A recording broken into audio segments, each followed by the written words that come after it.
Ayúdanos, Señor, en esta mañana. Eso es lo que te pedimos. A que nos ayudes también a luchar contra nosotros mismos, porque a veces el peor enemigo que tiene el ser humano no está afuera, está dentro de nosotros. Esa concupiscencia que nos lleva todos los días a pecar y a caer tal vez en los mismos errores. Llenando tus mañanas, un día mejor. Buenas nuevas, buenas nuevas.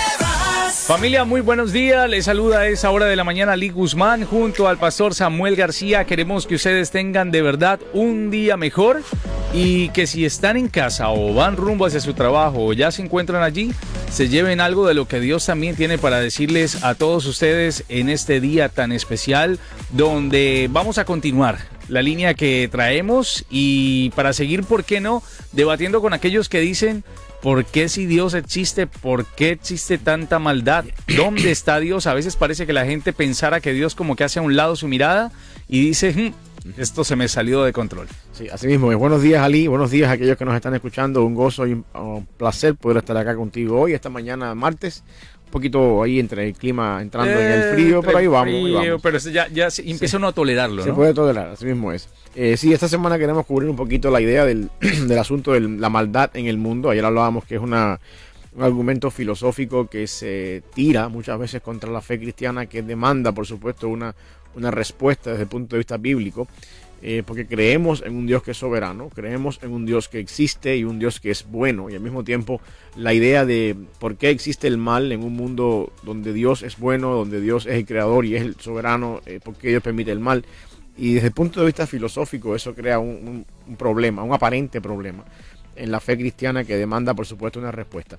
Estábamos hablando de las variantes que existen con respecto a esto, que es básicamente la elevación del libre albedrío y decir que Dios de cierta manera se limita en sí mismo, en su soberanía, y por amor al ser humano que crea, le da al ser humano libre albedrío y entonces el ser humano es responsable de lo que está pasando, pero Dios no es responsable y en el peor de los casos, como dice la teología del teísmo abierto, básicamente Dios ni siquiera sabe lo que va a pasar en el futuro porque Él se limita a conocer el futuro y al mismo tiempo el plan de Dios y de la humanidad es dependiente completamente de las obras que los seres humanos hacen en su libre albedrío, lo cual por supuesto no es bíblico, no es la postura que debemos seguir.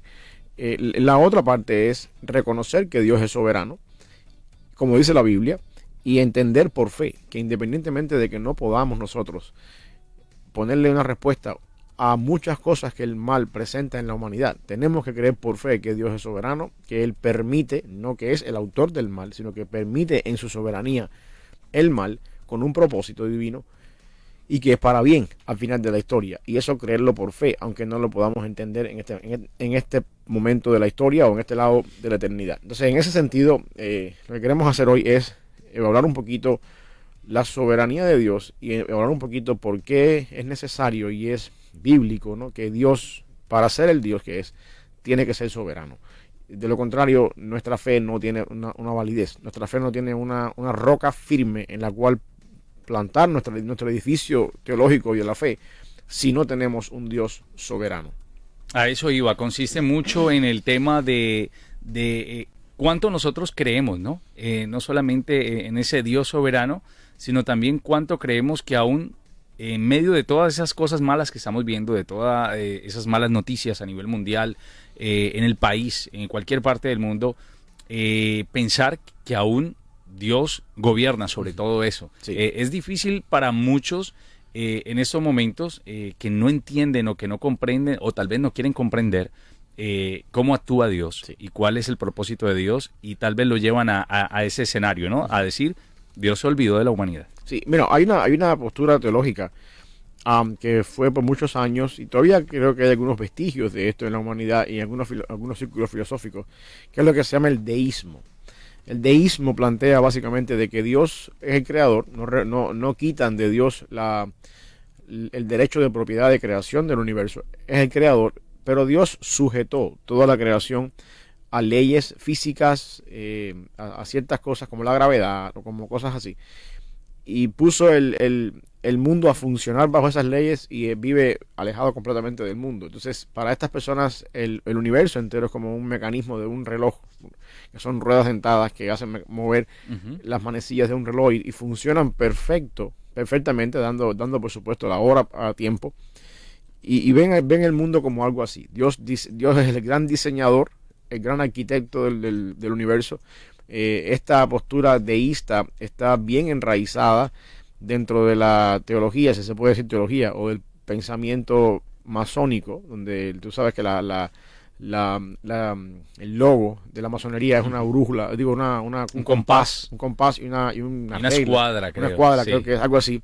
Y la idea es esa, que Dios es el arquitecto, usando el compás y la escuadra, el arquitecto del universo. Le llaman así, ¿no? El gran arquitecto. Sí, es como se refieren a Dios. Pero el problema con la filosofía deísta o la teología deísta es que Dios es el creador, pero como arquitecto, como gran arquitecto, diseñó todo, como se diseña un reloj, y se alejó y dejó el mundo funcionando bajo sus propias leyes y sus propios mecanismos, lo cual por supuesto no es bíblico. Nosotros vemos a Dios que es completamente activo en la creación y sustenta activamente la creación en todo momento, nunca se aleja de la creación, aunque sí hay leyes y toda esta serie de cosas.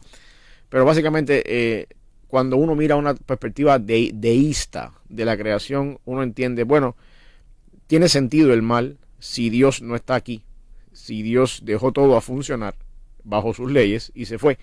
Y entonces en la humanidad caída, el ser humano puede hacer lo que quiera y Dios no está aquí. Sencillamente Dios está dirigiendo el universo, no directamente él, sino lo puso a funcionar, como hace funcionar un reloj, una persona que diseña un reloj, pero básicamente no está. Lo cual, por supuesto, no es bíblico. El problema es que cualquier idea o cualquier teología o filosofía que traigamos con respuesta al problema del mal, que quite a Dios de ser el soberano de la creación, nos mete en un problema teológico. Porque Dios es soberano en la creación y Dios está activo en la creación. Nosotros tenemos que aprender a lidiar con el problema del mal a raíz de que Dios está presente en todo esto. Nosotros no podemos confiar en un Dios, yo no pudiera confiar en un Dios que no es soberano de lo que pasa alrededor mío. Yo no tengo la suficiente fe, no tengo la suficiente argumento para enraizarme en las promesas. Al final de la jornada, cuando tú vas a la Biblia, el apóstol Pedro dice que Él nos ha dejado preciosas y grandísimas promesas para que podamos caminar la fe cristiana. La pregunta mía es, ¿dónde está el ancla o dónde podemos tirar el ancla de las promesas del Señor si nosotros no tenemos un Dios soberano? O si tenemos un Dios que cambia o mueve el universo en dependencia de las decisiones que nosotros tomamos en nuestro libre albedrío. Yo creo que eso nos crea un problema teológico mucho más grande todavía. Yo prefiero creer en un Dios que es soberano, que tiene control total sobre la creación y que permite ciertas cosas que yo no puedo entender, pero yo sé y estoy completamente convencido de que esto no se le ha ido de la mano al Señor, de que esto estaba eternamente planeado en la voluntad del Señor, aunque yo no puedo entender por qué. Yo prefiero descansar en un Dios soberano que en un Dios que se aleja de su creación, o en un Dios que hace mover el mundo por leyes de la física o por leyes de la ciencia y cuestiones así, y está completamente ajeno al problema de la humanidad. Eso no es bíblico. Nosotros no tenemos ningún momento en la Biblia donde Dios se aleja de su creación, donde Dios abandona el universo. Nosotros podemos encontrar algunos pasajes con un lenguaje antropomórfico. Quizás pudiéramos argumentar un poquito qué significa esto. Es la idea donde nosotros podemos interpretar a Dios desde el punto de vista humano, como si Dios tuviese características humanas. La Biblia habla del brazo poderoso de Jehová. Por supuesto, Dios no tiene un brazo. La Biblia dice que los ojos de Jehová contemplan toda la tierra. Dios tampoco tiene ojos. Es idea que nosotros podemos tomar de la palabra del Señor para poder entender a un Dios tan grande y poder decir que Dios es poderoso, tal como decimos que el ser humano es poderoso. Y es fácil entender esta idea de lenguajes antropomórficos cuando hablamos de atribuciones humanas, como por ejemplo un brazo, unos ojos, lengua de fuego y cuestiones así. Pero también tenemos que entender que existe cierto lenguaje antropomórfico cuando hablamos de emociones en Dios, cuando hablamos de actitudes en Dios, el enojo de Dios, el arrepentimiento de Dios. Dios se arrepintió de haber creado el universo, dice la Biblia. Dios no es hijo de hombre para que mienta, ni tampoco no es hombre para que mienta, ni hijo de hombre para que se arrepienta, le dice Dios a Samuel cuando está a punto de desechar al rey David, al rey Saúl. Y al final del día vemos que si nosotros no entendemos que Dios es inmanente, soberano, que no cambia, que es inmutable y que dirige en su soberanía este universo, la única forma en la que podemos poner juntos en la misma ecuación el concepto del mal con estas características de Dios es entendiendo que la Biblia usa un lenguaje antropomórfico para referirse muchas veces a Dios con relación a estas cosas y de esa manera ayudarnos a entender un poquito la majestuosidad y la naturaleza y el carácter grande de Dios. Paz, en este, digamos, en este tema se puede también entrar un poquito a disvariar según lo que dicen también algunos filósofos, ¿no? Y obviamente pues con su, por decirlo así en cierta manera, su perspectiva humana, que es como tal lo que de pronto muchas veces desvirtúa el hecho de la existencia de Dios o no, del Espíritu Santo, en este caso del mal. Estaba yo leyendo por aquí algo relacionado con lo que hablabas ahorita comenzando y es de la teoría de Plantinga o Alvin Plantinga, sí, que prácticamente da a decir de que el problema lógico del mal es prácticamente dada la existencia de un Dios todopoderoso, amoroso, dice él que el mal es imposible que exista, que más bien es lo que habíamos hablado el día de ayer, es la ausencia de Dios dentro de muchos hogares, dentro de muchos países, dentro de muchas aulas, pero se queda sin defensa también al momento de darle la prioridad al libre albedrío, que prácticamente el mal empieza a concebirse es a través de ese libre albedrío. Cada persona es libre de hacer el mal o de hacer el bien. Y ahí también entra un poco, ¿no?, a debatir el tema, porque resulta que todos tenemos también implícito como esa semilla, o lo que tú decías la vez pasada, esa conciencia que nos dice, esto está mal, sí, esto que estoy haciendo está mal. La obra del Espíritu Santo. Mira, Alvin Plantinga es uno de los mejores filósofos en el del siglo XX con respecto a filosofía y con respecto a filosofía cristiana. Pero Alvin Plantinga también se va por la línea de la sobreexaltación del libre albedrío, porque cuando él dice en su postura que con un Dios tal y como lo describe la Biblia es imposible que el mal exista, pero luego dice después que el mal es la ausencia de Dios en las aulas y en otros lugares. Lo que está diciendo Alvin Plantinga básicamente es apoyando hasta cierto punto una teoría deísta. Dios se alejó. O en otras palabras, ¿puedo yo con mis acciones alejar a Dios?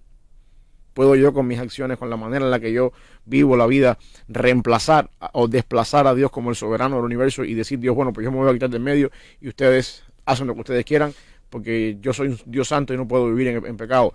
Y a lo mejor me estás escuchando y dice, bueno, pero eso fue precisamente lo que Dios hizo en el desierto con el pueblo de Israel. Dios se alejó y dice que mi presencia no estará más con ustedes por cuando ustedes son un pueblo de dura cerviz. Eso no quiere decir.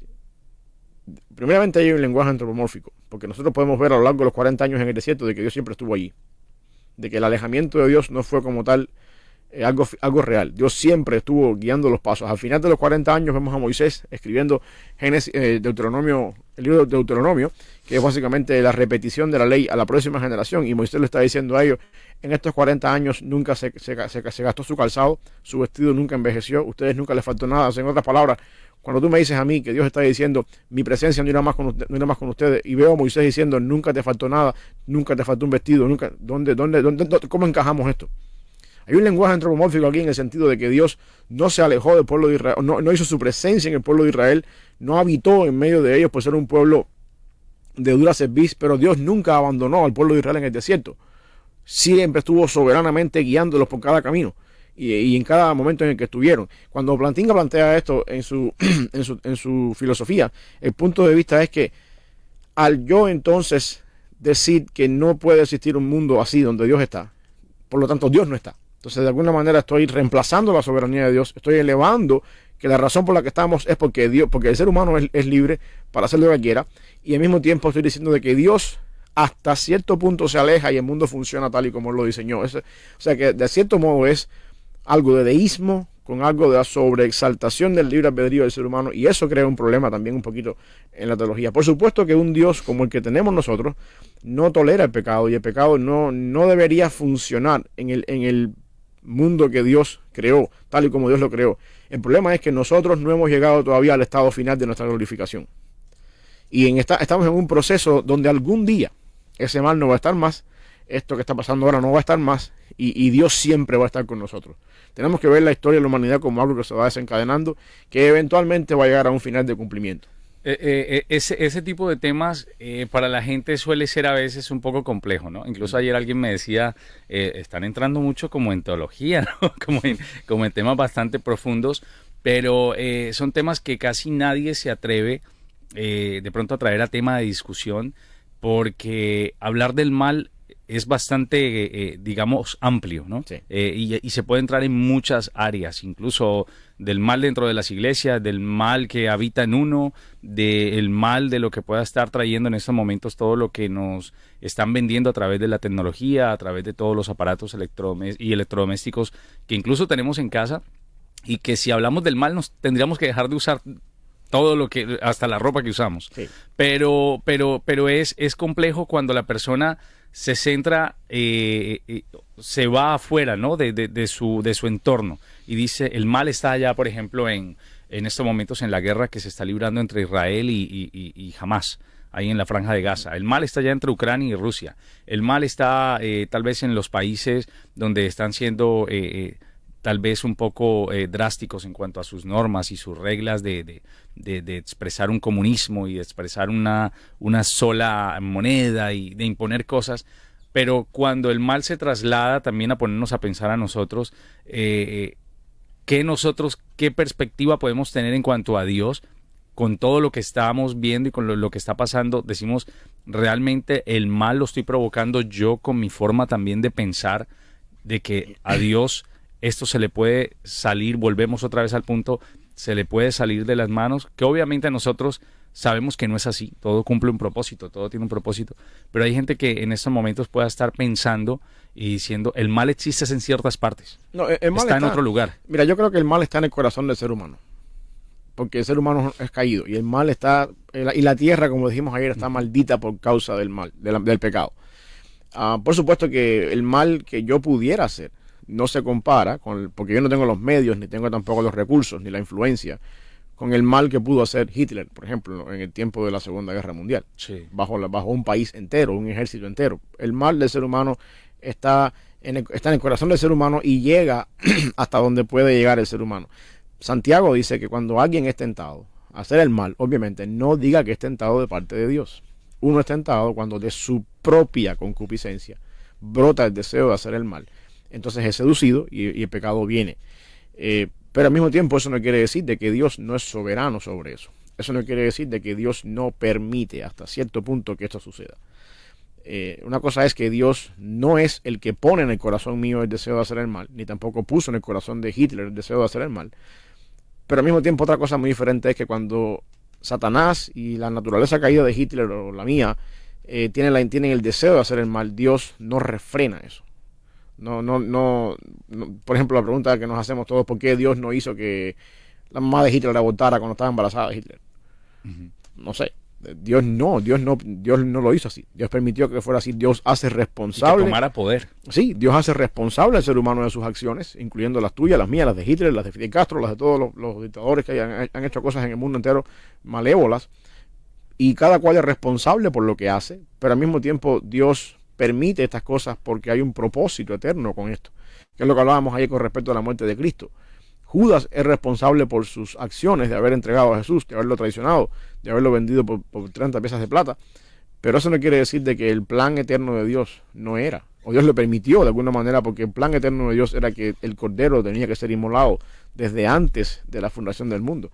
Judas fue el medio que Dios usó para que eso se llevara a cabo, y él fue responsable por eso, por supuesto, porque fue un deseo que brotó de su propia corazón y de su propia conciencia.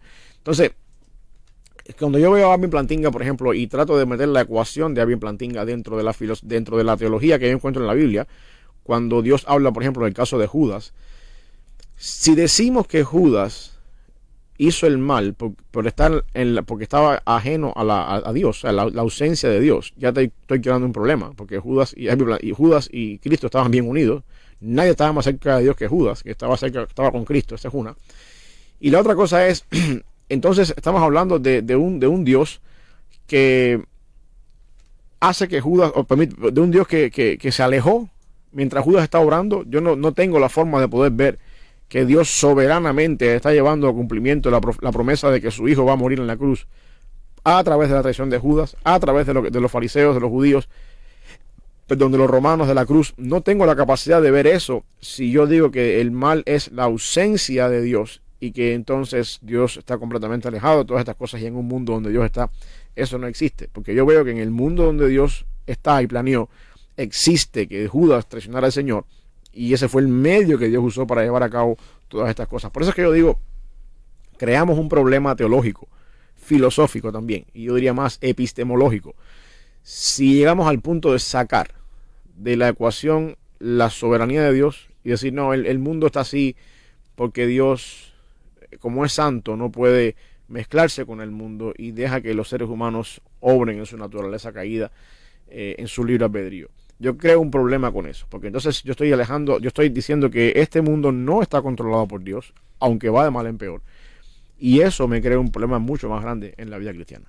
Vamos a ir a una breve pausa. Ustedes pueden opinar también, recuerden, a través de nuestro WhatsApp, que es el 901-455-5060. Si quieren saludar, enviar por allí sus audios y demás para que puedan también, ¿por qué no?, participar, debatir sobre este tema que para muchos pasa desapercibido, y como lo decía anteriormente, el mal simplemente se encuentra en algunos lugares de la tierra y no realmente se encuentra en nosotros y en todo lo que hacemos a diario. Y sí, definitivamente también es ausencia de Dios en nuestras vidas y en algunos lugares que en estos momentos están sufriendo tal vez los embates más fuertes. Ya estamos de vuelta en un ratito. Estás escuchando Un Día Mejor en los 105.5 FM. A esa hora de la mañana continuamos aquí en Un Día Mejor de Buenas Nuevas, el hogar de la fe y la esperanza, en los 105.5 FM. Saludos a quienes están escuchándonos en cualquier parte del planeta. Saludos para Francisco Javier, el boss que anda por allá en Puerto Rico, en la Isla del Encanto.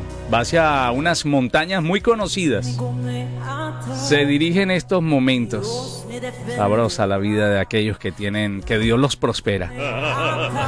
Que Dios les permite en su inmensa soberanía decirle, vamos a darle a este tipo todo. Para que no se preocupe.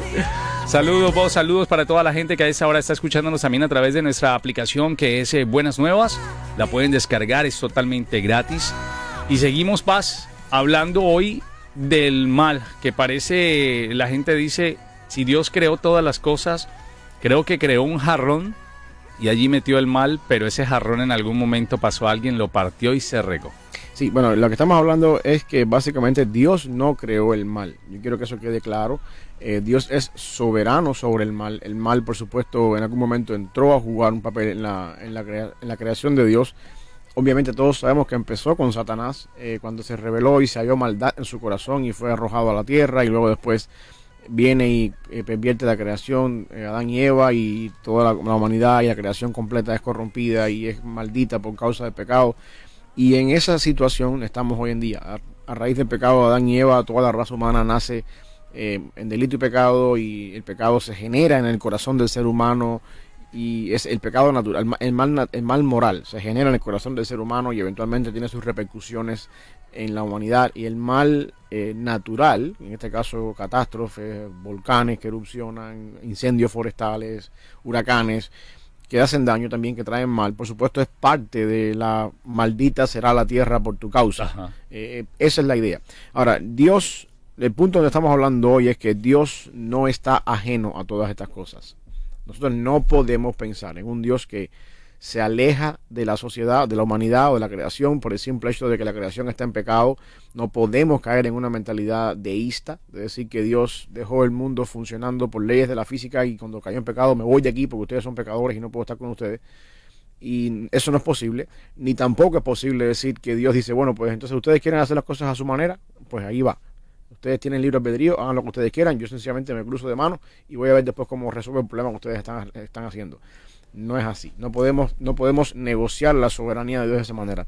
Dios es soberano, y la doctrina de la soberanía de Dios es un ancla para la fe cristiana que nosotros tenemos que mantener siempre.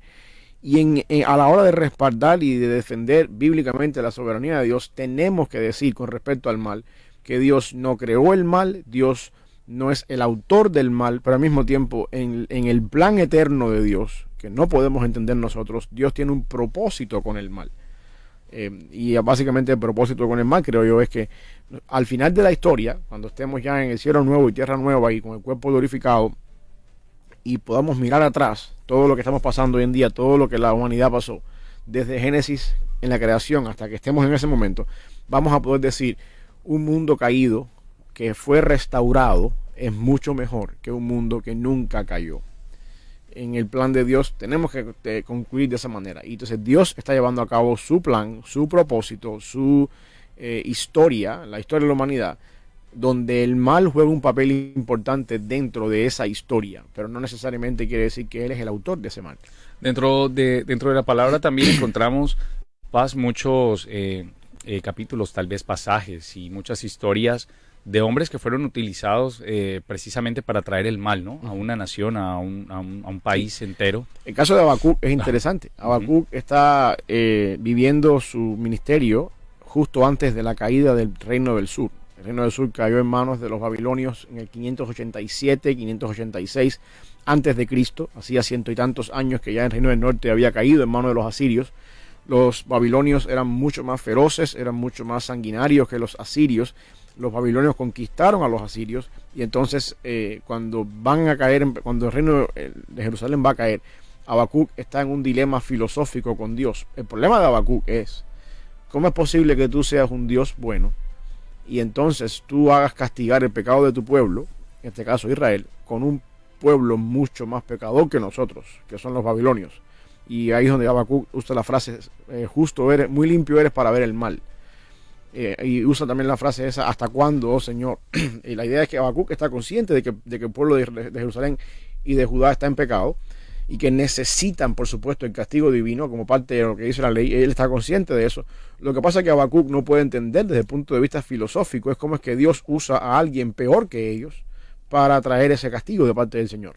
Y cuando Dios responde, Dios le dice a Habacuc, primeramente, Habacuc, creo que es capítulo 3, versículo 1, o Habacuc 2:20, un pasaje que nos encanta mucho a nosotros. Jehová está en su santo templo, cae delante de él toda la tierra. En otras palabras, Habacuc, yo no tengo que darte explicaciones a ti. Yo estoy en mi santo templo y hago lo que me da la gana con la tierra. Sencillamente tú cállate la boca.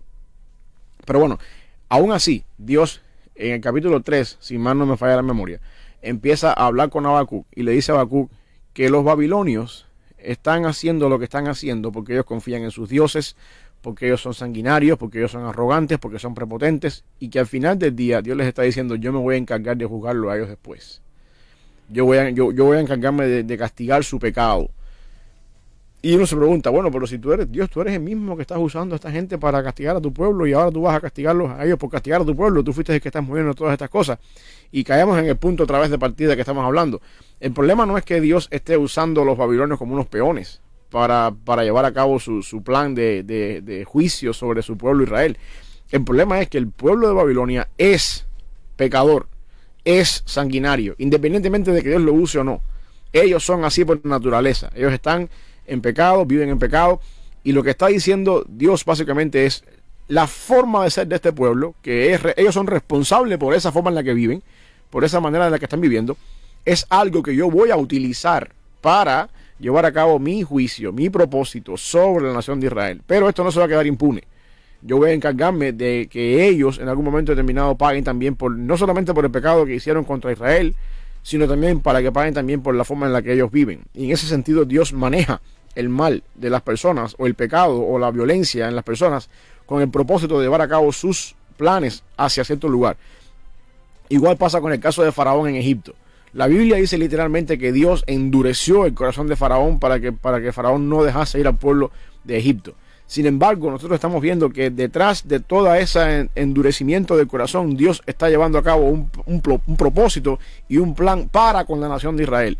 Porque al mismo tiempo Él dice, yo me voy a glorificar en el endurecimiento del corazón de Faraón, en el sentido de que el pueblo de Israel va a conocer que el Dios de los hebreos es mucho más poderoso que los dioses de Egipto, a quienes ellos han estado adorando por un periodo de 430 años. Cada plaga, cada endurecimiento de Faraón sirvió para demostrarle al pueblo de Israel cualquier dios de Egipto, que era para quien cada plaga estaba destinado, es inferior al Dios de los hebreos. Y el endurecimiento de Faraón sirvió para que el pueblo entendiera que ellos salieron de Egipto con mano poderosa, con la forma en la que de ninguna otra manera pudieron haber salido. Entonces la pregunta es la siguiente: ¿es Dios culpable por endurecer el corazón de Faraón? No, Faraón es terco. Faraón entiende que lo que él está haciendo lo está haciendo porque él es el hijo de los dioses, porque él es Faraón. Él, independientemente de todos los planes que Dios tenga con el pueblo de Israel, Faraón tiene una mentalidad y tiene una naturaleza y una voluntad reacia a dejar salir al pueblo de Israel, porque él es una persona antagonista y porque es una persona con maldad en su corazón. El punto es que Dios está usando esa maldad en el corazón para de alguna forma llevar a cabo su propósito, que es que el pueblo sepa. Y por esas razones que Dios puede decir: yo soy el que estoy endureciendo el corazón de Faraón con un propósito, para que ustedes entiendan, para que ustedes de alguna manera u otra comprendan que yo soy más poderoso. O sea, usando esa frase, Dios endureció el corazón de Faraón. La pregunta que nos hacemos es: ¿dónde quedaba el libre albedrío de Faraón? Por aquí nos dicen, está difícil digerir eso. Sí, yo sé. Es difícil. Yo sé, es difícil, pero la forma, si nosotros si no lo digerimos así y nos vamos por el hecho de que el hombre es responsable, o de que Dios de alguna forma u otra, de que el hombre es responsable en el sentido de que tiene libre albedrío, o de que Dios limitó su soberanía, creamos un problema mayor que todavía es más difícil de digerir. ¿Cómo vamos a digerir que Dios controla el universo y que todos los cabellos de mi cabeza están contados y que todo lo que pasa en este mundo obra para bien si Dios no es el soberano? ¿Cómo digerimos en el momento que uno está, o cómo atravesamos una crisis de fe cuando pasa una adversidad en mi vida? Yo puedo decir Romanos 8:28 y aferrarme a la promesa de que yo sé que a los que aman a Dios todas las cosas les ayudan para bien, si no es verdad que Dios es soberano. O cómo yo puedo decir, por ejemplo, que el mal que pasa en el mundo, hace poco estoy pensando, por ejemplo, en los incendios en Hawái, que todo se destruyó, todas estas cosas. ¿Cómo yo puedo decir, como una familia cristiana allí puede decir, lo perdí todo, pero Dios está en control, si en realidad tú sabes que Dios no está en control, porque esto es una cosa que Dios se alejó del mundo y no es soberano? O es culpa de una persona que por libre albedrío tiró un cigarro en un bosque y levantó un incendio. No sé, por poner un ejemplo, y Dios no estaba manejando eso. No hay Dios en quien confiar, no hay teología en quien apoyarse, no hay Biblia, no hay argumento para sustentar nuestra fe si Dios no es soberano. Por lo tanto, es mejor decir, Dios es soberano y yo sé y confío 100% de que todo lo que pasa en este mundo tiene una obra para bien, aunque no lo puedo entender, porque mi fe descansa en esa realidad. Y si no es así, no hay donde descansar la fe. Dice José, ¿es que Dios endureció el corazón de Faraón o es que Faraón era terco? Las dos. Las dos. La respuesta mía es las dos. Dios usó la terquedad de Faraón para endurecer su corazón. O sea, la terquedad ya era una personalidad implícita en Faraón. Sí, Dios usó la terquedad de Faraón y por supuesto para endurecer su corazón con el propósito de que el pueblo de Israel pudiera salir con mano poderosa. Para que esa noche de la Pascua, cuando salieron de Egipto, nadie de los que salieron pudiera decir, salimos porque nos ganamos la libertad. No. Está más que claro que ustedes salieron de aquí porque Dios mostró a través de cada plaga que ninguno de los dioses por los que ustedes han estado adorando por más de 4 siglos es real y es poderoso. El Dios soberano del universo ha movido todas estas 10 plagas y los ha preservado a ustedes 400 años en esta nación y les ha hecho saber a ustedes en este momento, por medio de las plagas, que son por supuesto adversidad para ustedes y que trae incluso muerte sobre primogénitos, les ha hecho saber a ustedes que Él es poderoso. Y por esa razón los ha sacado de Egipto. Paz, podemos decir que vámonos a la actualidad, los presidentes que tienen algunos países que están sufriendo tal vez de algunos regímenes, se dice, ¿no? Sí. O sí, que están sufriendo de algún tipo de yugo bastante duro contra la población, están siendo también utilizados en estos momentos cuando hay gente que dice, ¿qué presidente tan malo? O qué presidente tan perverso, qué ideas tiene y cómo está dejando desbordar la maldad. En ese momento pasamos al mismo plano de Faraón, pasamos al mismo plano de los malos reyes también impuestos dentro del pueblo de Israel, y para aquella época donde desbordaban también el tema de la maldad. No es porque a ellos les placiera, pero el mal se personifica también. O sea, puede una persona decir esa persona está totalmente guiada por el mal y el mismo Satanás ha tomado control de esa persona? ¿Se puede llegar a decir eso?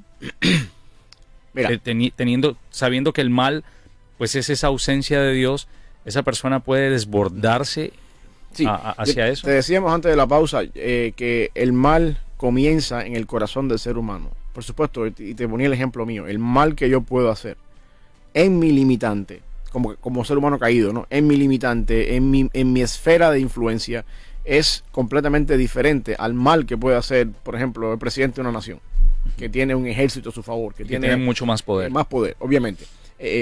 ¿Sabe? El punto donde yo voy es el siguiente: el mal es la esencia o nace en el corazón, el mal moral, nace en el corazón de la humanidad caída, que por supuesto llega hasta las escalas que esa persona puede llegar según su nivel de influencias. En ese sentido, tenemos que asegurar y tenemos que decir que Satanás es el príncipe de este mundo, ¿ok? Detrás de todas estas cosas está manejándose una maniobra satánica. Por ejemplo, voy a poner el caso de Job. Job está un día en su casa y vienen las noticias aquellas de que los sabeos vinieron, atacaron a todo el mundo, mataron a todos los criados, se llevaron los camellos, solamente quedé yo. La pregunta es, los sabeos, Satanás fue el que indujo en el corazón de estas personas, en la naturaleza caída, de robar y de saquear y de ir ahí a apoderarse de los camellos. Satanás puso en el corazón de estas personas, bajo la naturaleza caída de estas personas, el deseo y la acción de ir y matar a todos los criados de Job y robarse todas estas cosas. Pero al mismo tiempo todos sabemos por el libro de Job que antes que eso pasara, Dios le dijo a Satanás, dale. Por lo tanto, es obvio que la conexión entre Satanás y los sabeos es obvia. Y ahora la pregunta es, ¿por qué fueron los sabeos los que atacaron y mataron a los criados y se llevaron a los camellos y no fueron otras personas? Volvemos al punto otra vez, porque los sabeos tenían esa actitud del corazón. Ahora, ¿por qué digo esto? Cuando sacamos de esa ilustración de Job y los sabeos y ponemos al caso que tú dices de los gobernantes y que está poseído por Satanás, detrás de todo lo que está sucediendo en este mundo está la mano satánica y la obra de Satanás de avanzar en mal, porque dice la Biblia que sabe que le queda poco tiempo. Ahora, la pregunta es, ¿por qué Satanás no puso en el corazón tuyo y mío montarnos en un avión y estrellarnos contra un edificio y hacer algo, una obra de atentado así como esa? ¿Por qué no pone en el corazón tuyo y mío ir y hacer un tiroteo masivo en un teatro? Porque nosotros tenemos otra actitud de corazón, porque hemos sido regenerados por la sangre de Cristo, hemos sido cambiados, hemos nacido de nuevo, y por supuesto en nuestra naturaleza no funciona eso. El punto donde yo voy es que Satanás es el autor del mal, y Satanás influye en el mal en la vida de las personas caídas según su inclinación a hacer el mal de cada persona. Ahora, ese mal en cada persona se multiplica a otros niveles y a otros estados y esferas en dependencia del nivel de influencia que esas personas tengan para poder ejercer el mal. Y en ese sentido yo creo que los gobernantes y aquellas personas que están siendo dirigidos por un gobernante tiránico, dictatorial, por supuesto, están bajo la influencia de alguien que está en el mal. Pero, habiendo dicho todas estas cosas, yo quiero que entendamos de que Dios está por encima de eso y Dios está usando todas esas cosas para su propósito a una escala mucho más grande, que es la parte que a veces nos cuesta trabajo, como alguien decía por ahí, digerir. Por aquí nos dicen, entendemos entonces que Dios está permitiendo esa maniobra satánica. Mi pregunta es, si Dios permite eso, ¿entonces es bueno? Esa es la pregunta con la que tenemos que lidiar. Dios permite todas esas cosas. Y Dios es bueno. Ahora, la pregunta es, ¿cómo funciona esto? Bueno, porque en el plan para donde Dios está llevando la historia de redención humana, esto es bueno, pero tenemos que verlo a largo plazo. Tenemos que verlo, nosotros estamos viviendo una escena de una película. Al final de la jornada, cuando se termine la película, pues vamos a poder decir, esta escena que tenía esta maldad o esta escena mala fue buena cuando uno mira la película en su totalidad. Es duro, pero cuando uno mira, por ejemplo, vamos a traer un ejemplo aquí muy claro de algo que veía la semana pasada relacionado con lo que está pasando entre Israel y el grupo Hamas, que están allí entre la Franja de Gaza y parte de Palestina. Cuando ven a los niños o chicos o las madres con esos niños corriendo de un lado para el otro, chicos muertos, a uno obviamente se le sensibiliza el corazón y uno dice, wow, pero no están siendo muy precisos en sus objetivos a la hora de bombardear o a la hora de hacer algo.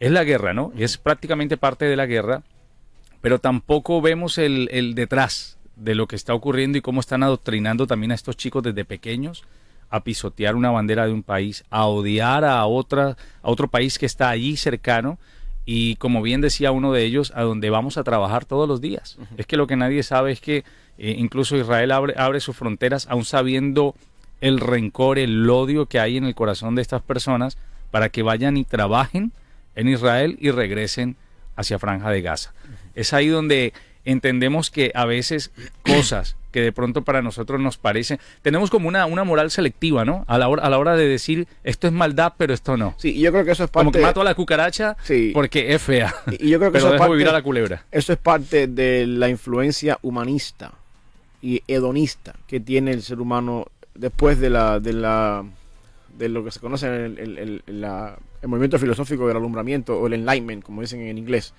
Nosotros tenemos que tener en cuenta, Lee, que nuestra generación siglo XX, año 2023, y quizás por los últimos 200 años, quizás en la humanidad, el ser humano es un poquito humanista. Es demasiado humanista. Es una persona que vive bajo mi satisfacción personal. Yo creo que de alguna forma u otra este capitalismo extremo en el que vivimos en los Estados Unidos, donde hay muchas diversiones, juguetitos allá afuera que yo puedo tener para mí, tú puedes disfrutar esto, porque yo no, porque tú sí puedes, nos ha hecho una mentalidad un poquito humanista, y a la hora de interpretar los asuntos del mal, ¿por qué un Dios bueno me permite a mí que esto pase? Y vemos las cosas desde un punto de vista humanista. Si nosotros pudiéramos entender que la filosofía humanista, donde la elevación del ser humano y del yo es una filosofía relativamente nueva en la historia de los últimos 200 años, pudiéramos entender que el mal y la cuestión del pecado y la maldad en el mundo se viene manejando desde Génesis 3 y se manejaba de una manera a lo largo de la historia sin la influencia del humanismo en la sociedad. Y eso quizás nos puede dar un poquito del concepto de que si yo me saco del lente de que todo gira alrededor de mí, y si yo me quito de en medio de que yo soy el epicentro del universo y que todo tiene que estar alrededor mío, y yo entiendo que en el epicentro del universo está Jesucristo en su trono, entonces el mal tiene un sentido diferente. Y yo sencillamente no soy el que estoy en el centro, sino que soy un satélite en órbita, que estoy dando vueltas alrededor pero que el centro de la historia es Cristo, y todo va para allá. Y el mal, dentro de una historia donde Cristo es el centro, tiene un propósito bueno al final de la historia. Pero a veces mi humanismo me impide a mí verlo de esa manera, porque yo quiero exaltar mi felicidad, mi vida es una sola, yo quiero ¿por qué no la puedo vivir como la vive el vecino de frente? ¿O por qué yo no puedo tener lo que tiene el vecino de frente? ¿O por qué yo no Siempre puedo estamos pensar? mirando lo del vecino, ¿no? Siempre estamos mirando Exacto. a qué él consigue, yo todavía no. Y el humanismo, esa filosofía humanista nos nubla un poquito, nos ciega un poquito. Entender que la realidad del mundo no gira alrededor mío. Y entonces yo tengo que tener en cuenta que el mundo gira alrededor de Jesucristo, porque eres el centro del universo. Y todo va a desarrollarse, incluso el mal, permitido por Dios, no creado por Dios, permitido por Dios para bien al final de la historia. Y a veces no es malo. Dios no es malo cuando no te da más. Tal vez te está previniendo de que en realidad al tener tanto poder o tanta riqueza te vuelvas peor o más malo y pierdas el control, Dios, que es por lo general lo que ocurre. Dios nunca es malo. Dios nunca es malo. No hay ninguna situación en la que Dios es malo. Sencillamente Dios obra las cosas a su propósito y según su voluntad para bien. Eso es la parte que tenemos que a veces batallar y llegar al punto de decir, no entiendo, pero sin fe es imposible agradar a Dios. Preguntémoselo a Job. Ajá. Ahí está la parte más clara. Paz, vamos a continuar con esta misma línea. Saludos a José, que está por allí. José, nos teníamos olvidados. Dice Pastor Samuel, en el tiempo de Job no existía el humanismo y Job no entendía por qué le estaba pasando eso. Si todos los días se sentaba alguien en su mesa para darle de comer, aún así vemos a un Job preguntándole, ¿no? Y luego Dios respondiéndole y diciéndole, ¿dónde estabas tú? Cuando creé aquello y esto. Eso es importante porque la respuesta de Dios nunca elevó el humanismo de Job. La respuesta de Dios elevó su soberanía. Es algo importante. Job está preguntándose en todo el libro por qué. Y los amigos, algo hiciste. Y él, yo no he hecho nada. Yo soy santo, yo soy bueno. Yo no he hecho nada, yo no me merezco esto. Y llega un punto que dice, yo quisiera tener a Dios delante de mí para preguntarle por qué. Y cuando viene Dios, Dios nunca responde un por qué. Dios no eleva el humanismo de Job, diciéndole, oh Job, mira, porque tú. Dice, no. Job, ¿dónde estabas tú cuando yo hice esto y esto y esto? ¿Dónde estabas tú cuando Dios formó la tierra? Dios en su intervención destruye el humanismo de un hombre que está sufriendo y dice, aquí el centro soy yo, Job. Y todo lo que yo hago tiene un propósito. Y cuando Dios terminó de hablar, capítulo 42, dice Job, yo te conocía antes de oídas, ahora mis ojos te pueden ver. Eso es para bien. Así es. Dios no creó el mal, pero definitivamente permite el mal para un propósito. Que es bueno al final de la historia. Al final de la historia. Oramos. Oramos. Gracias, Padre, por este día, mi Dios, por la bendición que tú nos das de poder, Señor, hablar tu palabra en temas que quizás no hablamos a veces en los púlpitos, ni tampoco tenemos la oportunidad de conversar en nuestras conversaciones diarias, pero que al mismo tiempo nos enseñan quién tú eres, la forma en la que tú obras y la manera en la que te podemos a ti también glorificar. Ayúdanos a honrarte siempre a ti. También, Padre, perdónanos si decimos cosas que no son ciertas, o si a veces nos equivocamos en nuestro razonamiento y hacemos quedar mal tu persona y tu naturaleza por estos medios. Sabemos, Padre, que tu palabra es un océano de verdad, un océano de misterios y que muchas veces tenemos que apelar a la fe para poder entenderlas y poder analizarlas. Guíanos a ser siempre fieles y a poder, Padre, honrarte a ti mientras exponemos tu palabra. Bendice, Señor, esta emisora, bendice cada uno de los que hacen posible estos programas, que están cada vez detrás de una pantalla, un teclado, y ayúdanos también, Padre, a que Buenas Nuevas pueda seguir siendo ese faro de luz y esperanza, el hogar de la fe y la esperanza, no solamente aquí en Memphis, sino también donde quiera que podamos ser escuchados. En el nombre de Jesús. Amén.